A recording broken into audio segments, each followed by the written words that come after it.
श्री गुरुदेव भगवान की जय।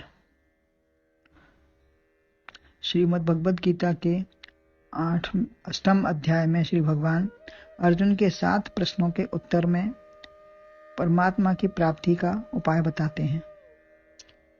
परमात्मा को प्राप्त करना तभी सहज होगा जब अपनी अंतर्भावना उसी में समाहित हो जाएगी।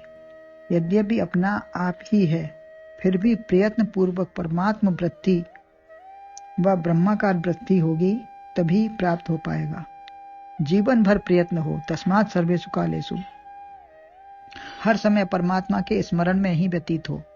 इससे कुछ दुनिया का काम बिगड़ेगा नहीं। शरीर से कार्य होता रहेगा, परंतु चिंतन स्मरण परमात्मा का हो। अपना स्वरूप का भाव न भूले। लौकिक कार्य बिना मन के बुद्धि के पूरा न होने की संभावना है। अगर लौकिक कार्य कुछ कर रहे हैं और इसमें मन बुद्धि हमारा नहीं है, केवल शरीर से करेंगे तो वो काम बिगड़ सकता है। लेकिन परमात्मा का काम हम मन से नहीं करेंगे तो उसमें कोई खराबी नहीं होगी। हमको केवल ध्यान रखना है कि हम कहाँ हैं और कौन है, क्या है। जैसे पत्नी पति को या माता पुत्र को नहीं भूलती, ऐसे ही भगवत भजन हो, दोनों बात साथ साथ चलती रहे। निस्संदेह युद्ध भी करो, वो परमात्मा का भजन भी करते रहो। युद्ध माने संसार का काम भी करते रहो, कर्मी भी होना है, करना ही है, और परमात्मा का भजन भी होता रहेगा। तो मन बुद्धि उसी को समर्पित होगा। मेरा कुछ नहीं है। मन बुद्धि में परमात्मा को धारण किया है तो परमात्मा में ही हो गई है। तब राग शोक की प्राप्ति भी नहीं होगी। न राग रहेगा, रोग रहेगा, न शोक रहेगा। परमात्मा की ही प्राप्ति होगी। यह कार्य कैसे सिद्ध हो सकता है?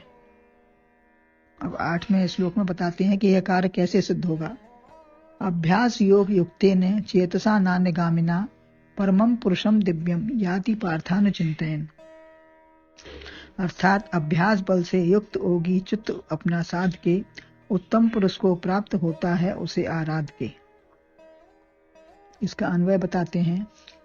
पार्थ अभ्यास योग युक्तेन नान्यगामिना चेतसा अनुचिंतयन् परमं दिव्यम पुरुषम याति।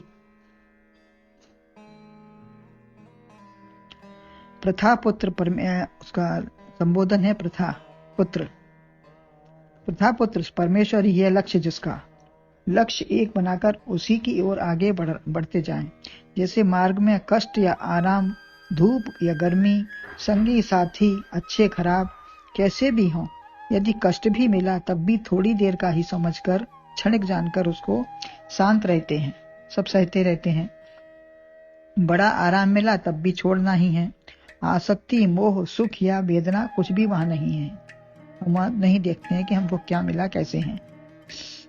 यात्रा करनी ही है, केवल लक्ष्य में दृष्टि है। ऐसे गुरु संत दर्शन, गंगा स्नान करना है तो यहाँ भी युद्ध या राज्य कुछ भी करना है।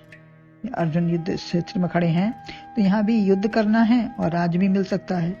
तो 3 बातें यहाँ बताई हैं। यहाँ अभ्यास योग के द्वारा युक्त नान्यगामिना चेतसा, अन्य स्थान पर बिना जाए, मन के द्वारा। तीसरा परमम पुरुषम दिव्यम याति। तो लक्ष्य हमारा पार्थ निर्धारित हो गया।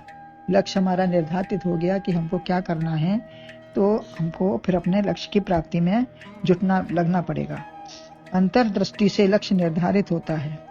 जैसे कौरव पांडवों ने गुरु द्रोणाचार्य को अपना अपना भाव लक्ष्य बता दिया, तो अर्जुन को सिर्फ उसकी चिड़िया की आंख ही दिखाई दे रही थी, मछली की।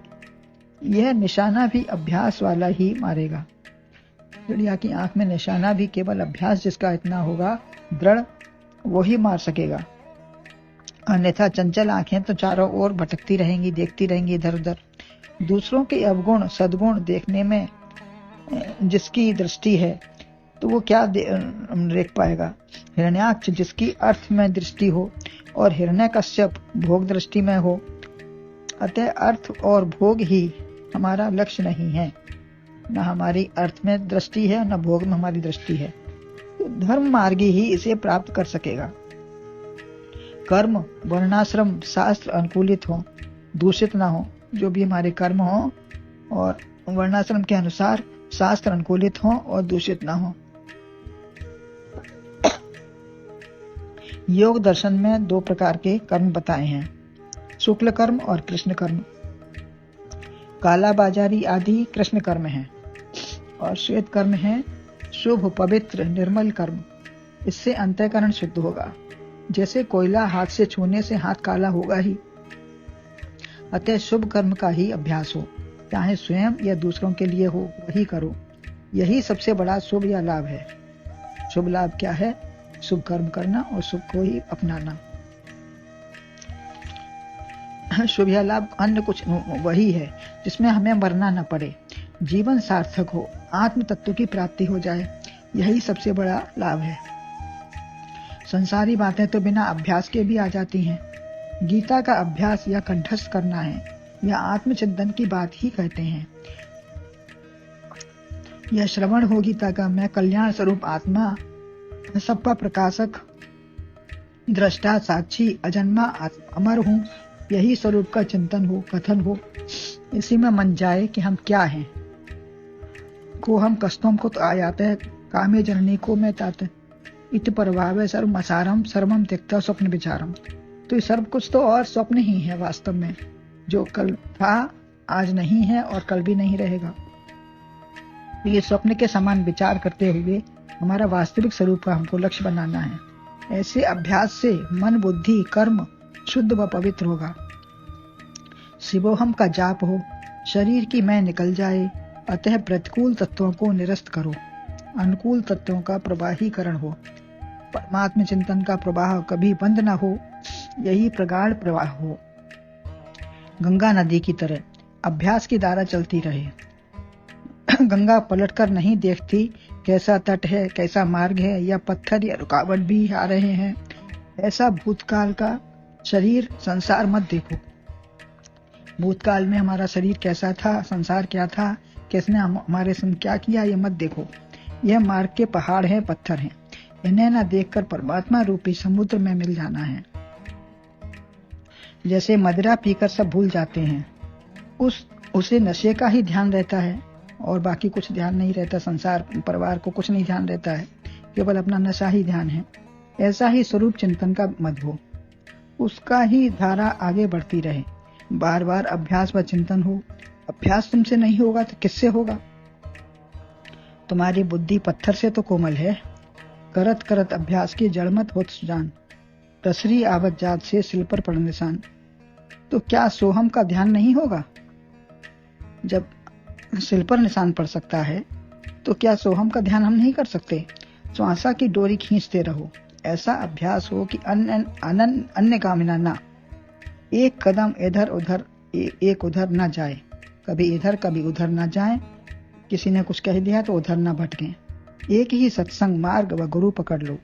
यहाँ एक ही देवता, एक ही विचारधारा, सत्संग व एक गीता का ही अभ्यास है। दूसरी बात पर नहीं जाना है। न सोचो चित्त कहाँ जा रहा है। पैरों के जाने से प्रयोजन नहीं है। पैर कहाँ जा रहे हैं उसका कोई प्रयोजन नहीं है। चित्त ना जाए, वहाँ परमात्मा ही रहे। तब एक ही चिंतन होगा, बार बार वही चिंतन, एक ही चिंतन, एक ही चिंतन, एक ही मनन, एक ही चिंतन, एक ही छवि मन भाई रे। अनन्यास चिंत्यन्तो माम ये जना पर्युपास्ते तेषाम नित्याभियुक्ता नाम योगक्षेमम बहाम्यहम्। ऐसे ही ऊधो मन न भय 10-20, एक हो तो सो गयो श्याम संग, को आराधे ईश। तो एक ही धारा एक ही मन में रहे। मैं शरीर नहीं, यह पंचभौतिक है। मैं इस देह से परे सच्चिदानंद हूँ। जब जब मन दुष्कर्म शरीर संसार में जाए तब तक हटाकर आत्मचिंतन में लगाओ। यह जो जन्म जन्मांतर का अभ्यास है वह हटाना है। तुम किस लिए हो? अपना सामान रूपी मन संभालो। अपना सामान रूपी मन को संभाले रहो। तो परिवार का क्या संभालोगे? यदि हम अपना मन नहीं संभाल सकते तो हम परिवार को क्या संभालेंगे? हमारा मन हमारे बस में नहीं है तो संसार या परिवार को हम कैसे संभाल सकते हैं? अन्य मार्ग पर मत जाओ। तब परमम परम पुरुषम याति, दिव्य पुरुष की प्राप्ति होगी। तभी दिव्य पुरुष की प्राप्ति होगी जब हम अपने मन को नियंत्रण में रखेंगे। जब संसार ऐसे ही नहीं मिलता तो वह कैसे परमात्मा कैसे मिलेगा? वह दिव्य पुरुष कैसे हैं जिसका हमें मनन चिंतन करना है। पहले भी बताया है, परंतु बार बार आगाह करते रहे हैं। बार बार कहने से बात पक्की व दृढ़ हो जाती है और दृढ़ता से ही संकल्प की सिद्धि होगी। गुरुदेव भगवान की जय।